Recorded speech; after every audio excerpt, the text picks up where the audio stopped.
What's up, everybody? Mitch, we are on episode 5. That means we have been professional podcasters for over a month. That's pretty sweet. Is it professional if you don't get paid? I don't know, Mitch. I don't. Maybe we need to get like 2 or 3 months in, and then maybe we'll like make $1 or $2. Who knows? Well, we're not here for the money, Mitch, are we? Not at all. Or if anybody wants to come in and sponsor, we'd happily take that. Anyways, I'm Josh or Jish. A lot of people know me as Jish. Mitch is next to me here. We are here Thursdays, 8 p.m. Central Normal Time. That's the only time zone that you should ever consider, the Central Time Zone. We are here every week chatting amateur golf. That's all we know. That's all we care about. That's all we love. Mitch actually apparently likes taxes. Go follow his X account if you want to talk about that. But anyways, our show here, Amateur Golf, we're talking stories, tips, and tricks. We got interviews with other amateur golfers, which we are excited about today. All kinds of that good stuff. So if you're into that, consider following our X account, subscribe to our YouTube. We'd love to have a community of amateur golfers with us to chat before, during, after the shows. If you're here live with us, chat along if you would like. We're going to ask our awesome guests questions and chat with them, but if you got questions for them, feel free to toss them in there and I'll read them. Anyways, so this week we have 2 guests, which is more than one, Mitch. Super excited. We're both very excited to welcome Katy and Dan Winters to hang out with us today. Thanks for hanging out, guys. How are you guys doing? Thank you, guys. Yeah, good, guys. Thank you. We're good. Pumped to be chatting with you. Awesome. As an entrepreneur myself and a golf nut, and Mitch also a golf nut, super excited to hang out with you guys. You guys are business owners in the golf world. You guys own a company called 35 by 70. Is it 35 by 70 or 35x70? It's 35 by 70, I assume, right? We call it 3570 Golf Co. So, you just skipped the X in the middle there. The X is for fun. The X is silent. It's a silent X. 3570 Golf Co. I was gonna give like a little spiel on what I know about it, but it's probably better if you guys just walk us through it. What is 3570 Golf Co? What do you guys do? Yeah, so we make apparel, outerwear, golf accessories, and tell stories to showcase golf, kind of primarily in the Midwest, but ultimately all over the country. All right, that is amazing, and I've actually looked through your guys' website. I am eyeing up some stuff in there. There's a hat in there that says it's sold out, and as soon as it's back, it's the gray one, the fitted one. As soon as that one's back, hopefully one of you guys will DM me, and then I will be the first one to purchase it. Love that. And you know what? Actually, I love the. I'm a hat guy. I also love the. We'll get into your mascot eventually here, maybe probably. The white hat with the American flag. I love that hat as well. That one will be in my closet at some point as well. Anyways, Mitch, do you wanna lead us off in our interview here with our new friends? Sure. Yeah. Where do we want to go first? So we're talking a little bit about your business, but what I want to know a little bit more about is, how did you guys get into golf? Like, what's your golf background and how you got to where you are today? Did you start? Yeah, so my parents got me a set of clubs for Christmas when I was 6, and I really fell in love with the game closer to around 8, 9 years old. I'm an only child, and we lived close to the golf course, and I loved to be outside and loved all sports, but golf was the one game that I didn't need anybody to pitch a softball or play defense or anything like that to get better. So it was a little bit of nature, a little bit of nurture, but I fell in love with it from a young age and caught on fairly quick to it too, which certainly helped. But played national level junior golf through high school, and then played collegiately at Arkansas and KU. So played 2 years each place. And then out of college, started working full time, but turned professional and played in some state opens and just small professional events like on vacation time for about 4 years. And then got my amateur status back in 2017, 2018. and I've 17. been playing AM events since then. 17. Okay. Yeah, so my dad got me into playing golf. My first round with dad was at a little kind of small town 9-holer, not that far from here really, before we moved away. And what got me hooked, there's this little island green from like the ladies or like the senior tees, and it's not too terribly far, but I was, what was I, 7?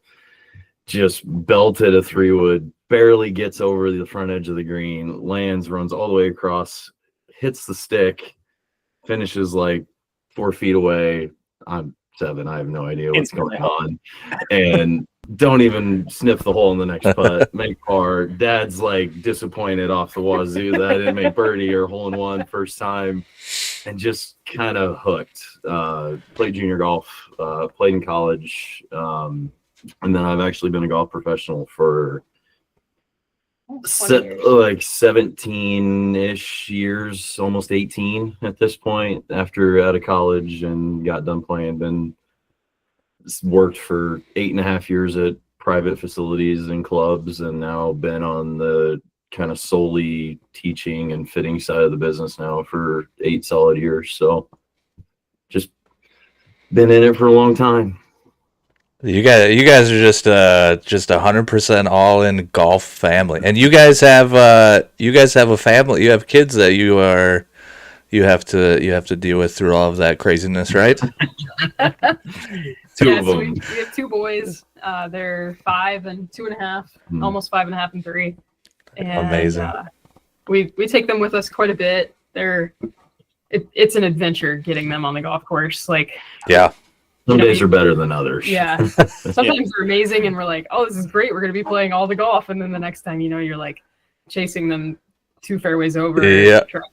I have a little 3-year-old that this past year I was really considering getting him out on the course, but he also is like a runner, and so I was like, I gotta probably get him on somewhere where like every hole is its own plot of land, instead of like the towny courses where you like somebody can miss from like 3 fairways over and then fucking knock him out. So, so maybe I'll get him out there this year. Yeah, Gotta get them out in the sand hills somewhere. Yeah, exactly. yeah, Exactly. that'd be a perfect spot. That's exactly right. Anyway, Mitch, I'll get you back in here, but I need to grill Katy a little bit, because she didn't do an awesome job of explaining her golf background, I don't think. She kind of, kept it a little on the down low, but I did my research, so I know, and I don't know if you know, Mitch. She has won mid-ams in the state that they live in. I won't dox them. They can tell us if they want to. One state am. She's probably got a closet full of trophies of stuff I've seen. She said that she was a D1 golfer, which is amazing. All of that stuff. And actually, Katy, I have a trivia question for you about you. Okay. You are technically ranked in the amateur world golf rankings. Did you know that? Yes. Oh, so you know what your ranking is? I don't know what my ranking is. Okay, this is going to be fun then. Find out. This is going to be fun. I have the number. I want you to guess what your amateur world golf ranking is. I'm gonna go with 4,200. Ooh. Are there that many? It was pretty high last I looked. There are a lot of good games. Mm-hmm. Dan, you want to take a guess, or do you want to? The last time do you want to I save remember, yourself? I want to say it was somewhere around like 12 or 1,300. I don't remember exactly. It is 2,668. Dang. Okay. It's just, it looks like it's just a couple events from 22 or 23, but you are technically ranked in the amateur world golf rankings. That's pretty cool. No, that's awesome. All right, I couldn't let that slide. I was wondering if you were going to tell us if you were like this awesome champion of golf that's super, super good at golf, but you didn't. So I have to make sure everybody knows. Yeah, way too humble here. I want to hear more about the because you were in the mid-am last year, right? Yeah. I So want to hear more about that. yeah, so I qualified for my first U.S. Women's Mid-Am. So that was like one of the biggest events that I had in mind when I got my amateur status back. So Anybody 25 and over, it qualifies as a mid-am. So at the USGA level, there's handicap requirements. You go play in a qualifier. They're just 18-hole qualifiers for the mid-ams. And then, you qualify, you're eligible to go play in the championship. And so this has kind of been a long history for me. In 2018, I went to go play so I had just gotten my amateur status back. I signed up to go play in a U.S. Women's AM qualifier. Played probably the best 18 holes I played that entire summer, qualified, and got to play in the national championship, and missed the women's mid-am qualifier. So I missed it in 2018. In 2019, I was like 39 weeks pregnant with our oldest son over the qualifier, so didn't make it. In 2020, it got canceled. In 2021, I was pregnant with our youngest son. And then in 2022, I made a double bogey on the last hole to end up at a playoff, and made bogey in the playoff I had a second alternate spot. But our first alternate got in, and so there was no way that the way they do the alternates, there was no way I was going to get in. And then in 2023, so I sit on the board for the Central Links Golf Association, and we were sitting in our big board meeting, and they were talking about the lack of people playing in the mid-am qualifier. And I was like, well, hey, I haven't signed up yet. You're going to have at least one more. And they were like, the deadline was last week. And the USGA is super, super strict about those deadlines. So I like year after year, the one event that I really cared about, not the one that I really cared about, but one of the ones that I was the most focused on, because it's the national championship for us. I'm 35, and so it's really the biggest event I can play in. And so yeah, finally broke through the qualifier this year. We played at Mission Hills. I made a double bogey on the first hole and hit it like every direction on the hole, but pulled it together and played a pretty good round. And so qualified, and we got to go to Brayburn Country Club, which is one of the oldest clubs in the country. It's right outside of Boston. And the place was just amazing. Like, Northeast golf is so different than what we have here in the Midwest. And like, one of the things that's so crazy about it is that you have all these like really high-end clubs that are just like in the middle of town down the street. So like, you're just like driving down a regular road, as though you're going to the grocery store. And like, one neighborhood street over is this phenomenal clubhouse. And then the 18th green is like right there next to it. So they don't have these like expansive golf courses that we have.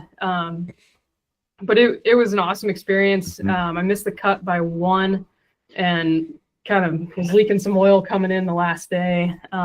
Didn't play great the first day, just was a little too sideways, and then just had a rough finish that last day to miss the cut by one. But it was an awesome experience, and just really looking forward to getting back again. Another chance. Yep. Right. I think like one of the biggest things about getting to play in that stuff now is like, when you grow up playing junior golf, you're so focused on what your professional career could look like. And even like all through college, people are just really, it's like, are you going to go play professional golf, or are you going to go like get a job? And golf's over with. Golf's kind of over with. Like, right. People, like in college, especially when I was in school, it wasn't a big thing to talk about like what it looked like to have an amateur career.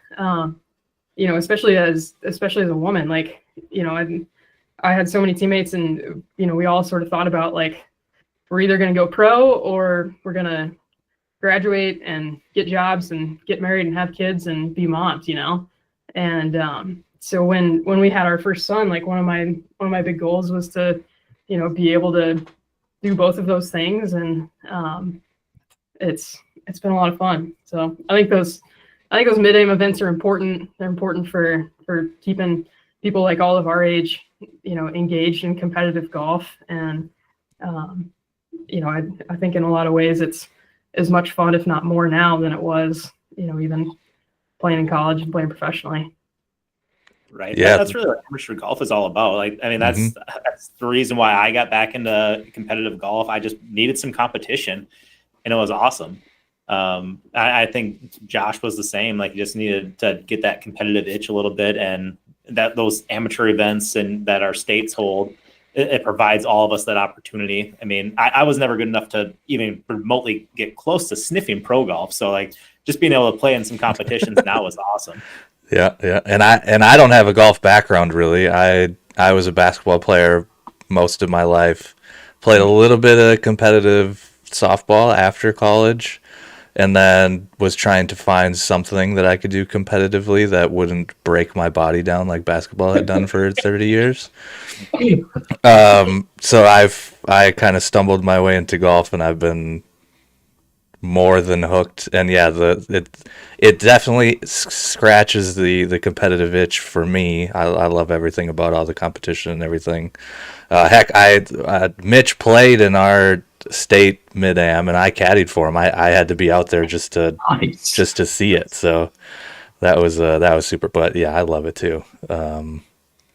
I have a question for Dan now. Sure. So we covered Katy's background. You also, I don't recall if you said it or not. Also D1 golfer guy.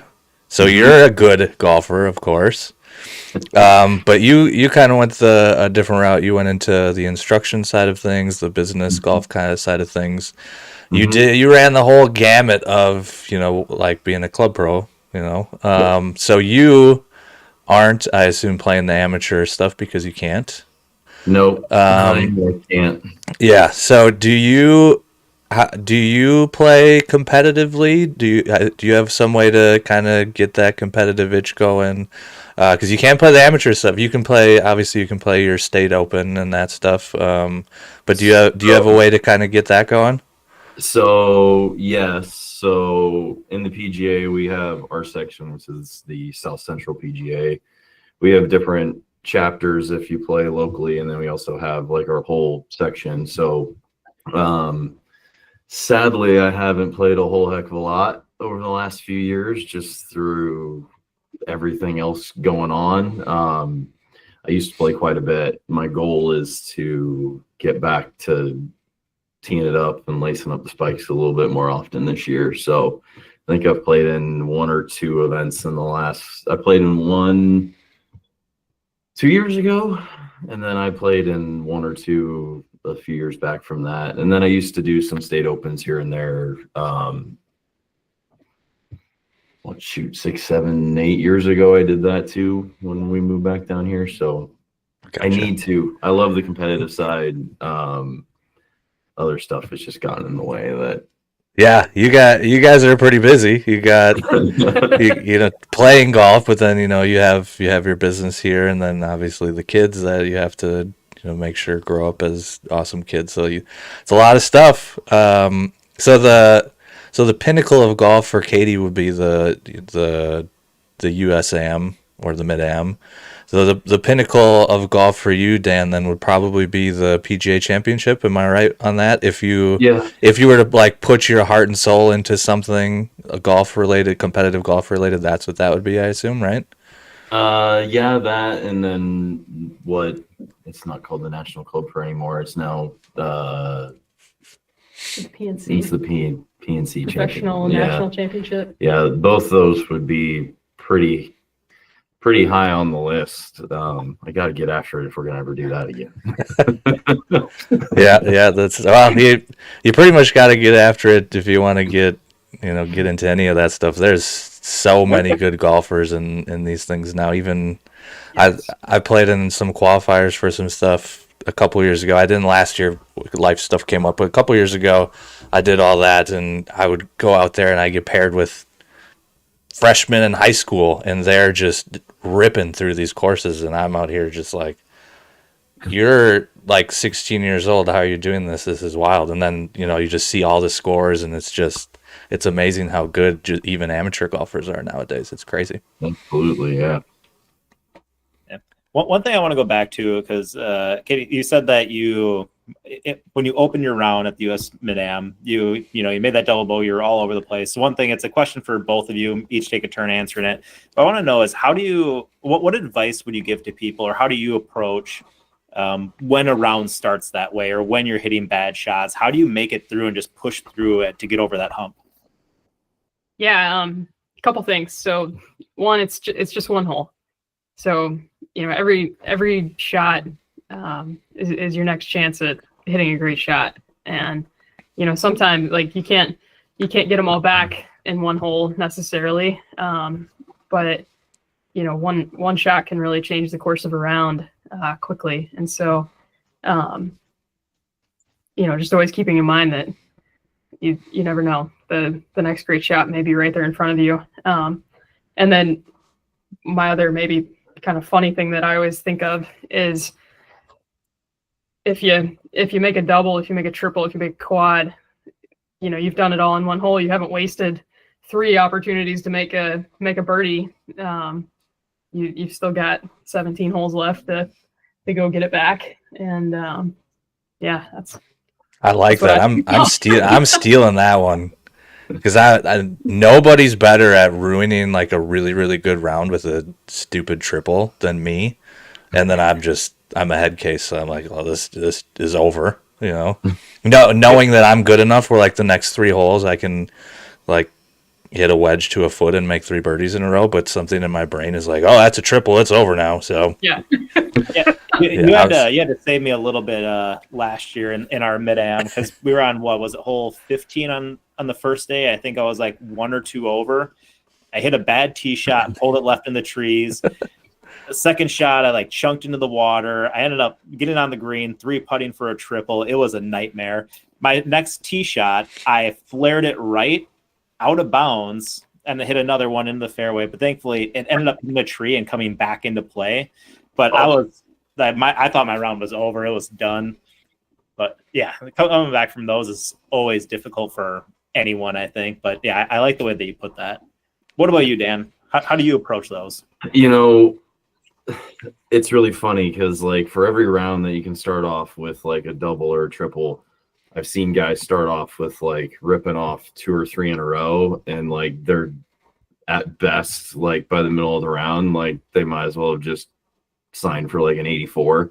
Like so like it whatever happens like to start off with, as hard as it is to like break through that, like one bad golf swing isn't gonna ruin it. That's probably the hardest part as golfers, right? To like check your brain out and be like, hey bro, you kind of know what you're doing here. Like you screw up hitting range balls all the time. Why does it matter if you hit one squirrely on one fairway from the middle of the fairway, right? Like I think a common theme in our house is like your next shot is your next best chance at greatness. I mean, there's no holding back. Like, I mean, you could be 6 over, 7 over after 4 holes, 5 holes, and you could pull it together and squeak out a pretty damn solid round of golf with just kind of making a golf swing and chasing the little bouncing ball and just forgetting about where it goes and just kind of going to find it and doing it all over again, which I get that. It's like the hardest part to do, right? It is. It is. Personally, it's that's like one of the hardest things I've had to get over, is being like ultra competitive guy, just like being able to just toss things aside and be like, it's fine, man. Like we're just out here having fun, chasing a little ball around, hit it. I love the line. I don't remember where it came from. I stole it from somebody online probably. That you're just you hit the ball, you chase it, and you hit it again, and you just move on. Right. That has been helpful, but yeah, it's what the game of golf does to your brain is wild.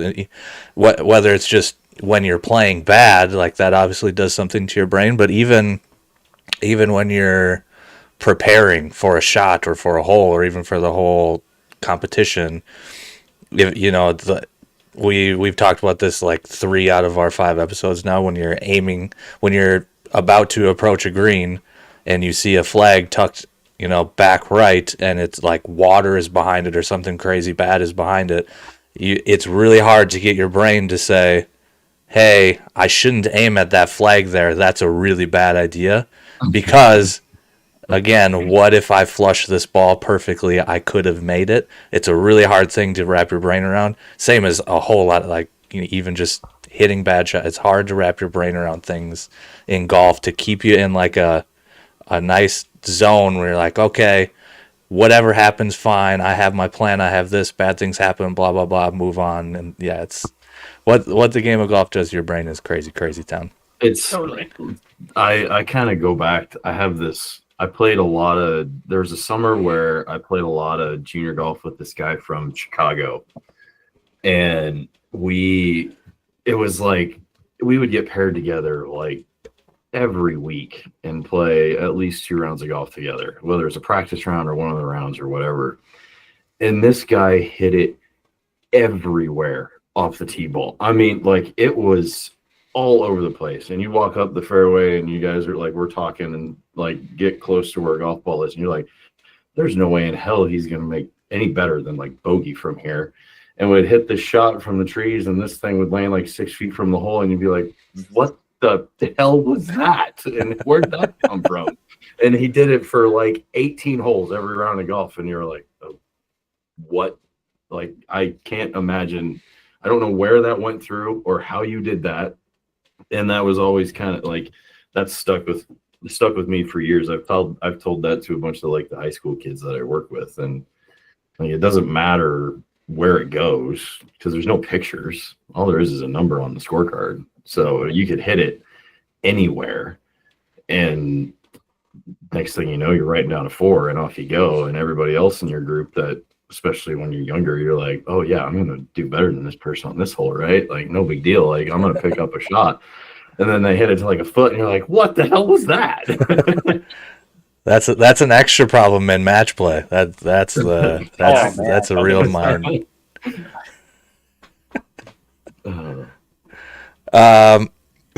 Speaking of like all this, being in the competitions and playing your best, or figuring out how to make your way through the bad stuff, getting ready for these competitions. I'm interested to hear from you guys because I am coming up on a very, very similar situation to you guys.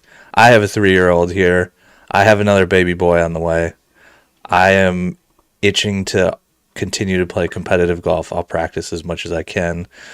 So for you guys to stay competitive, to stay fresh, to kind of stay on top of your game, to be able to compete in the qualifiers and make the qualifiers and go on to bigger, better things. What are some things you guys do to juggle? You run a business, as do I. You guys have the kids, as do I. Mitch, busy person, got insane stuff going on all the time.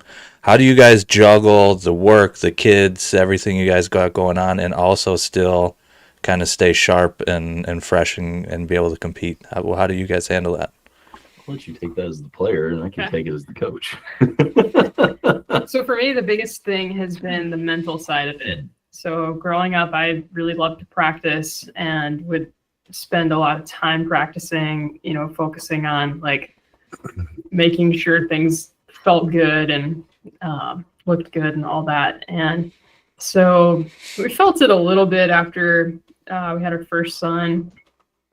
Like, oh, I can't quite practice as much as normal, but it was also kind of right in the middle of COVID. And so, we were playing a lot, and so really didn't feel it probably as much as we might have otherwise. But then about the time he turned 2 and our second son was on the way, he just would not sit in the stroller anymore. So, we just used to put our oldest in the stroller, bags on the back, and we would just go. It was great. But then, so he wouldn't sit in the stroller anymore, and I just knew that our time at the course was going to be really limited, and especially with having a second one on the way. And so I spent a lot of time the winter that I was pregnant with our youngest son, just over and over telling myself that I could play great golf even if I didn't feel as prepared as I would like.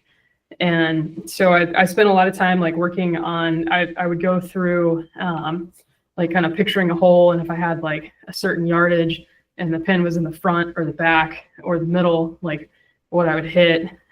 So kind of thinking through strategy type things and just making sure I was sharp there. But then really just like every day, any spare chance I had, like you can play great golf even if you don't feel as prepared. And so we play a lot of golf in like 2-hole stretches. Yes, So like if I look back at my handicap, it's ridiculous because I posted like 18 rounds last year or something. And we played in the summertime, we play golf nearly every single night. Mhm. But we'll play like 2 holes or we'll chip while the kids play in the bunker and then we'll rake the bunker. I mean, it's just We're doing really more like than just that. yeah. Yeah.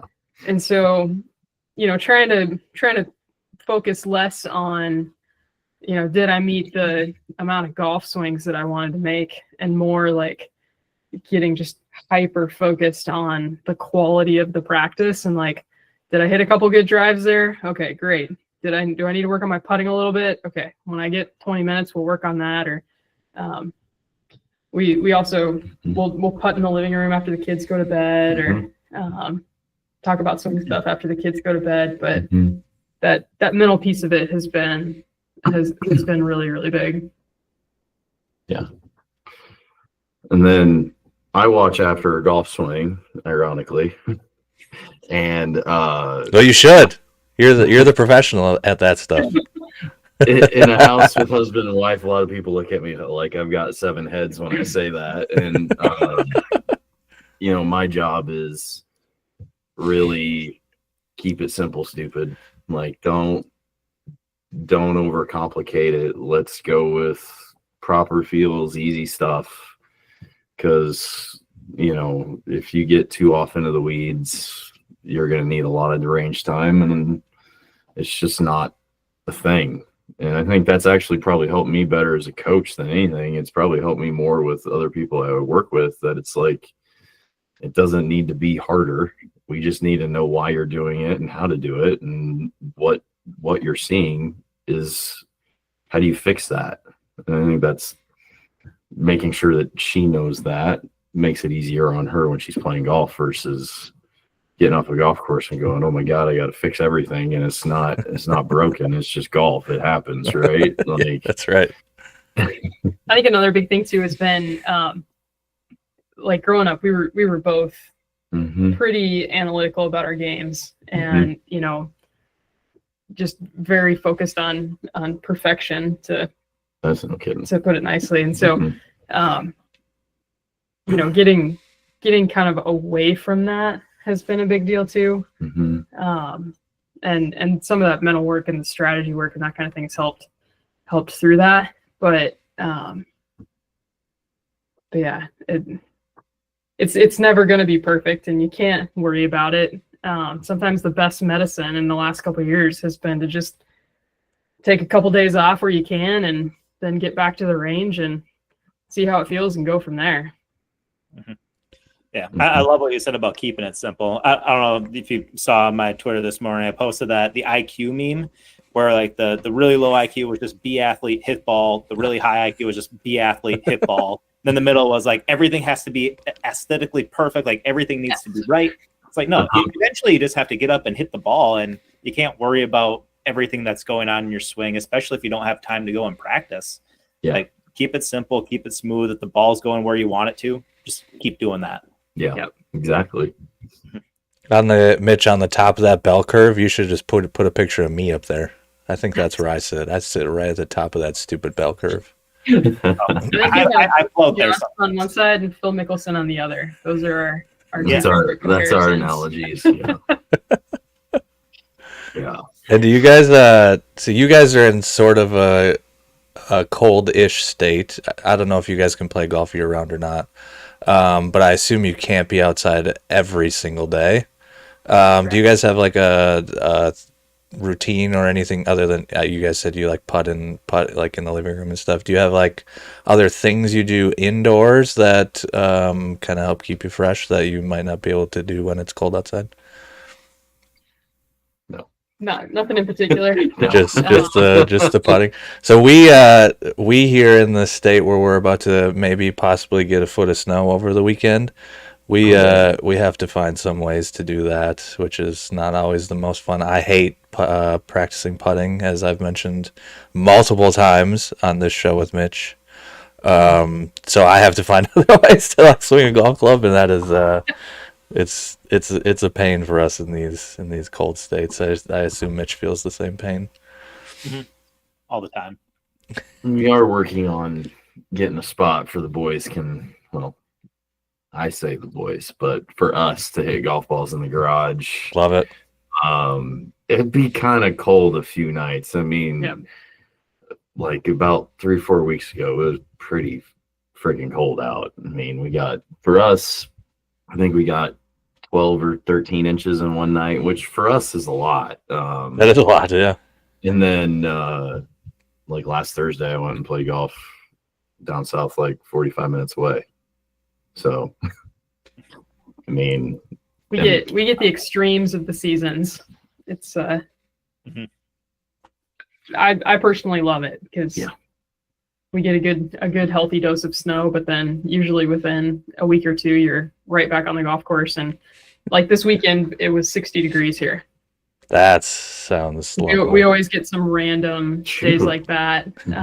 It's almost 70 on Sunday. Like through February, March. So wonderful. Yeah, that sounds fantastic. We're gonna get a foot of snow this weekend, and that's probably gonna push our golf season back to like at least mid-March, I'm guessing. So let's be honest, we're not getting out there until April anyway.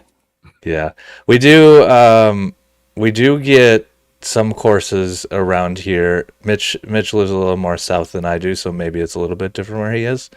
But I'm in like the dead middle of the cities in Minnesota. So we get some of like some of the municipal courses that don't really care about their grass or whatever. They'll open when there's snow still on the ground, as long as like the ground will not be frozen when people go out there, or people have gone out there when the ground's frozen anyway. They will open up early, so you can sometimes go out there, but it actually really sucks to hit on ground like that.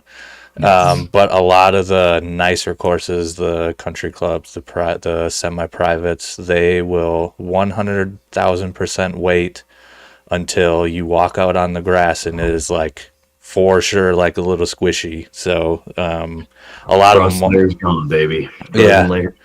Yeah. So a lot of them won't open until even if stuff melts. A lot of them just kind of don't even open until like mid-April, which kind of sucks. But I have last year we played golf year-round last year for the first time that I can ever remember. But I didn't play golf when I was young, so maybe it happened then. But we got to play year-round. I went out in January, and I brought a hammer with me so I could put the tee in the ground.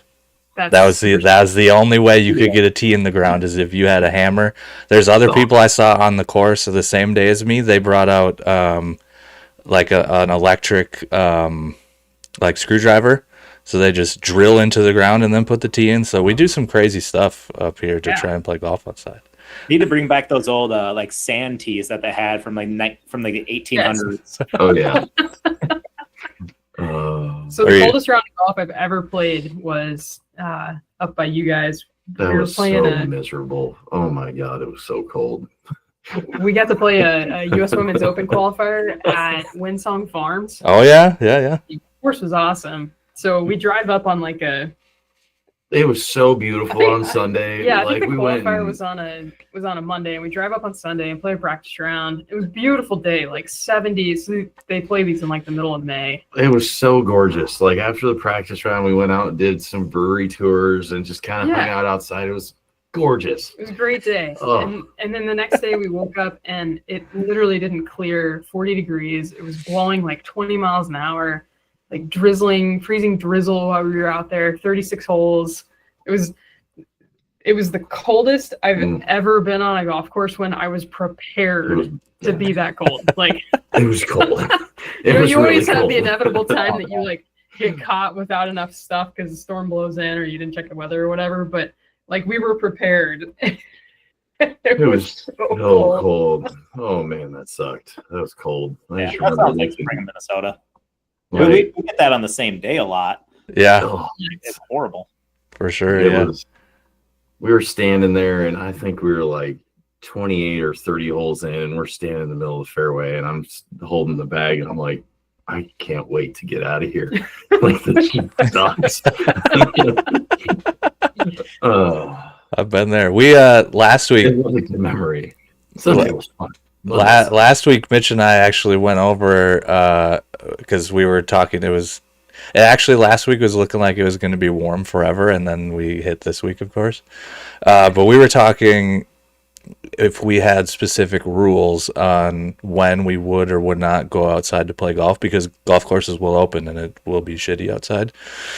So we kind of went over our rules to where, like, if it's a certain temperature, we will or won't go. If it's raining or cold or snowing or whatever, we have some ground rules where it's like, hey, just because the golf course is open doesn't mean we're probably going to go.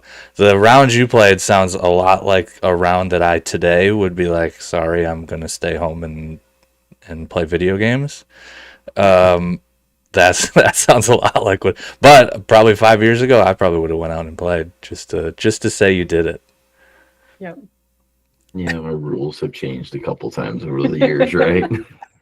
Yeah. There's a curve to them. There's like when you're in the heart of competition, you'll just play in whatever you Yeah. Oh yeah, you gotta. Yeah. You need to be ready for it. And then you kind of get on the other side of that, and it's like, oh man, if it's not 60, I don't want any part of it. And then you have the kids, and it's like, well, is the course open? We've got a babysitter. Let's go. Any chance you get, I love it. Yep. Mhm. That's where it is now. Yep. Babysitter, we're gone. Doesn't matter if it's below 50 or not. We're still playing. Yep. Love it. So as we're getting close here to our time limit, I want to hear about what your goals are for this upcoming season. You know, and not just for your golf, but also for your business. What are your plans? Yeah, so on the business side, just want to continue to grow the following, grow the customer base. We had one really good wholesale account last year. We are working with about 4 right now. So I want to continue to grow the club side of it too. And then as far as products go, we've got some new outerwear coming a little bit later this spring, more polo designs. So we'll continue to look for new. Working on head covers and all that fun stuff. Yep. So Continue to work on more product designs as well. Are you guys gonna get? I had this written down because I wanted to make sure I went through your head cover listing, and I was wondering if I was gonna scroll through there and see a head cover of your guys' mascot, but it was like the actual like animal. You know, like Tiger has an actual tiger, Yeah. or Rory has like the actual dog. Mm-hmm. Do you guys have plans to have the actual? Is it a buffalo? Is that what it technically is? Actually, do you That want would be so cool. fill us in on your? You can kind of see it on your shirt, on your sweatshirt. Yeah. Fill us in on what your guys' mascot is and what it is, how you came up with it. It has its own name. Fill us in on that. Today. Introducing people that if they haven't been following, his name's Ozzy. He's a buffalo, and we've got plans. But he kind of came about where there's some other manufacturers that put certain, whether it's designs or have a mascot or something on their shirt, and you know, we really wanted, with my side of the business being golf professional side, I wanted the clubs and to think of the golf pro that they would want to carry our stuff and not exclude them from what we were doing. And So we came up with the crossing wheat, which this comes up with 3570, where the X is just it's the placeholder for the wheat. That's really all it really is. Got it. But Ozzy, he's going to start making a little bit more of a presence throughout this year. Love it. I think there's a lot of people that really like him. I think it's a really cool design. It's fun, whether it's kids or adults or whatever. And it's really fun to have the wheat, but we put it on the back on the yoke, at least on our polos. So, you know, chest and sleeve are open to where if somebody carries our stuff in the shop, we can do something with their logo.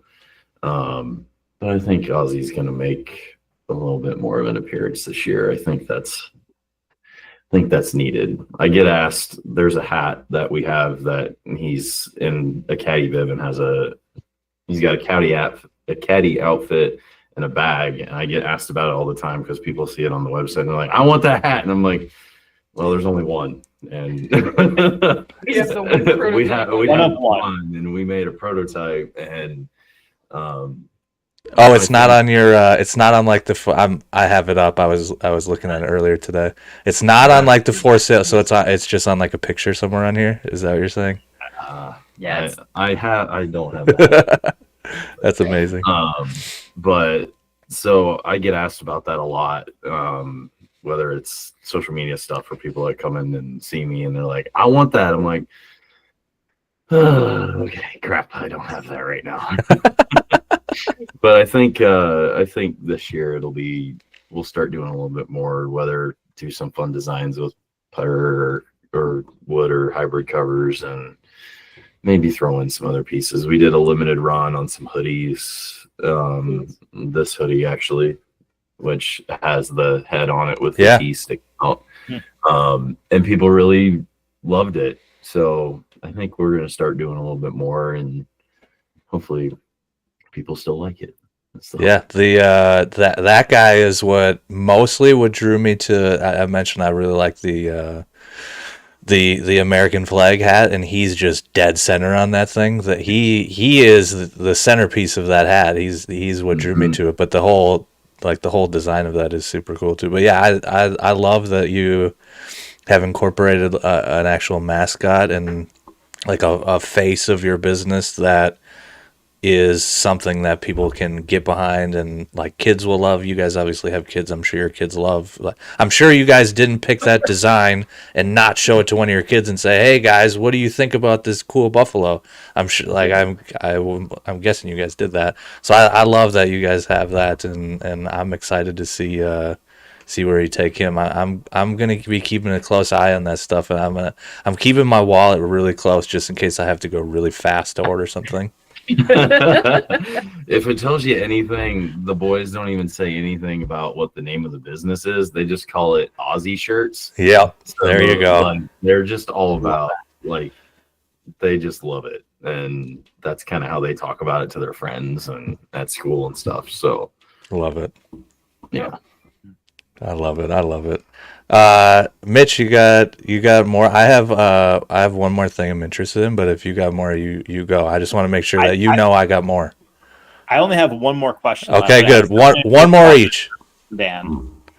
All right, so I think Dan started following me on Twitter. I started following him a while back, and we were talking. I think it was something about Lord of the Rings, if I recall. Yes. So I want to know, what is your favorite scene from Lord of the Rings?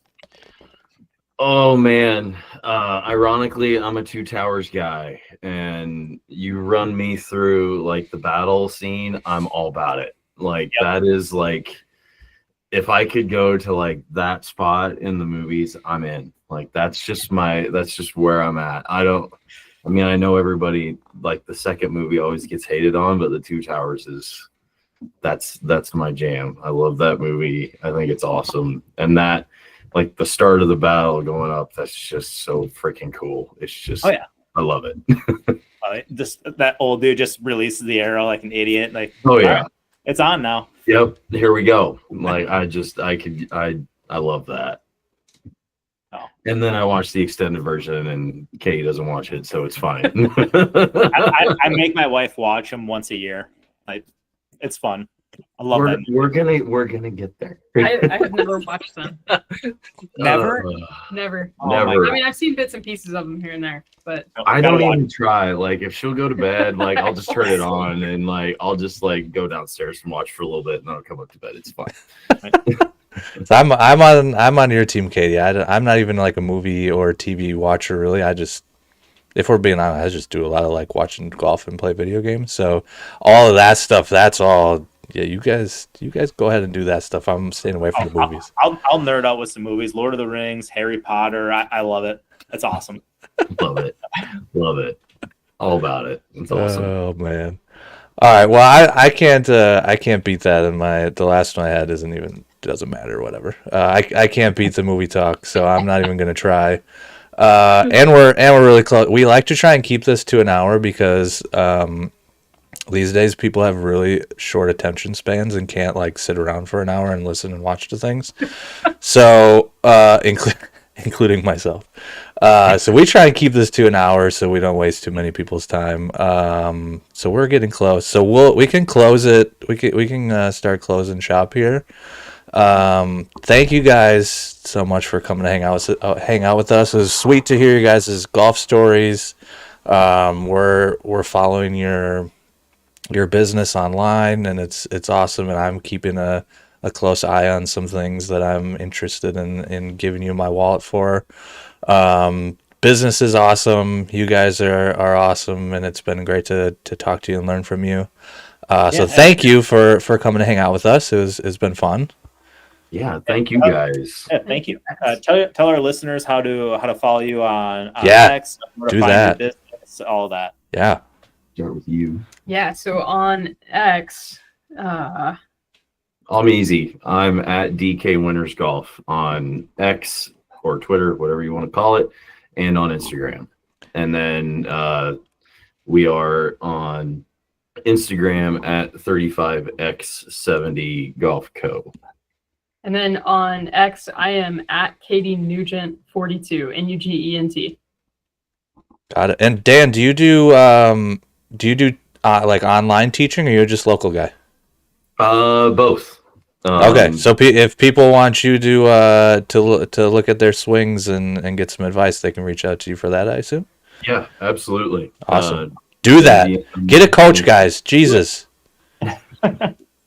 Show somebody your swing. Let an expert fix it for you. You know. Do that. Okay, so yeah, follow those guys. If you need help with your swing, follow Dan. Do all that. Go buy 3570 Golf Co stuff because it's awesome. Mitch, you're really, really good at doing the follow like thing. So why don't you? We're gonna assign this to you comment, from now on. You're subscribe. good at this. Do everything for the algorithm. Like, comment, subscribe. I like Yes. that. There we go. Yes. What Mitch said. Do all those things. All right. We're gonna get out of here. Thanks everybody for hanging out. And we are back next Thursday, 8 p.m. Central Normal Time.